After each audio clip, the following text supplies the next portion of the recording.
Hi friends, welcome back to Yamuna's kitchen.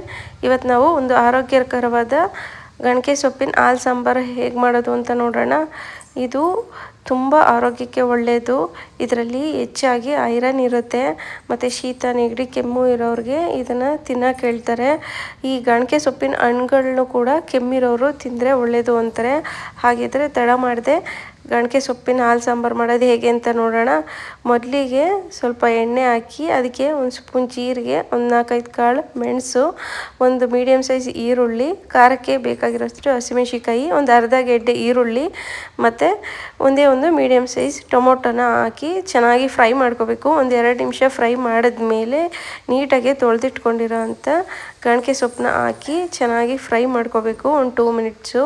ಹೀಗೆ ಎಣ್ಣೆಲೇ fry ಮಾಡ್ಕೊಳ್ಳೋದ್ರಿಂದ ಅದು ಕಹಿ ಅಂಶ ಎಲ್ಲ ಹೊರ್ಟೋಗುತ್ತೆ.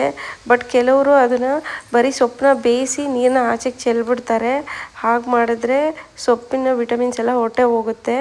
ಈ ರೀತಿ ಫ್ರೈ ಮಾಡ್ಕೊಳ್ಳೋದ್ರಿಂದ ತುಂಬ ಚೆನ್ನಾಗಿರುತ್ತೆ ಮತ್ತು ಕಹಿನೂ ಇರಲ್ಲ.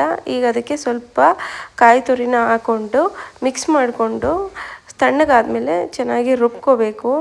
ಇವಾಗ ಈ ಕಡೆ ಒಗ್ಗರಣೆ ಮಾಡ್ಕೊಳ್ಳೋಣ. ಒಗ್ಗರಣೆಗೆ ಒಂದು ಒಣಮೆಣ್ಸಿನ್ಕಾಯಿ, ಜೀರಿಗೆ, ಸಾಸಿವೆ, ಒಂದು ಬೆಳ್ಳುಳ್ಳಿ ಮತ್ತು ಕರ್ಬೇವಿನ ಸೊಪ್ಪು ಹಾಕಿ ಒಗ್ಗರಣೆ ಮಾಡ್ಕೊಂಡಾದ್ಮೇಲೆ ನಾವು ರುಬ್ಬಿಟ್ಕೊಂಡಿರೋ ಅಂಥ ಮಸಾಲೆನ ಹಾಕಿ ಮಿಕ್ಸ್ ಮಾಡ್ಕೋಬೇಕು.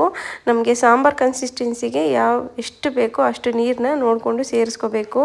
ನಾನಿಲ್ಲಿ ಇದಕ್ಕೆ ಕಡಲೆಕಾಳನ್ನ ಹುರಿದು ಸೇರಿಸ್ಕೊತಾ ಇದ್ದೀನಿ. ಬರೀ ಸಾಂಬಾರು ತಿನ್ನೋಕ್ಕೆ ಚೆನ್ನಾಗಿರಲ್ಲ ಅಂತ ಸೈಡ್ಸ್ಗೆ ಚೆನ್ನಾಗಿರುತ್ತೆ ಅಂದ್ಬಿಟ್ಟು ನಾನು ಕಡಲೆಕಾಳನ್ನ ಹುರಿದು ಹಾಕೋತಾ ಇದ್ದೀನಿ. ಇದು ಆಪ್ಷನಲ್ಲು, ಬೇಕಿದ್ದರೆ ಹಾಕ್ಕೊಳ್ಳಿ, ಇಲ್ಲ ಅಂದರೆ ಇಲ್ಲ.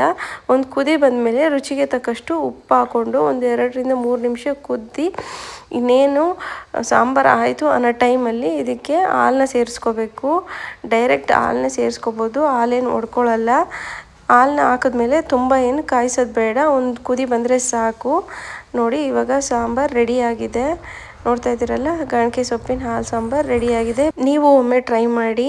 ಈ ರೆಸಿಪಿ ನಿಮ್ಗೆ ಇಷ್ಟ ಆಗಿದ್ರೆ ಪ್ಲೀಸ್ ಲೈಕ್ ಮಾಡಿ, ಶೇರ್ ಮಾಡಿ, ಹಾಗೆ ನನ್ನ ಚಾನಲ್ನ ಸಬ್ಸ್ಕ್ರೈಬ್ ಮಾಡಿ. Thank you.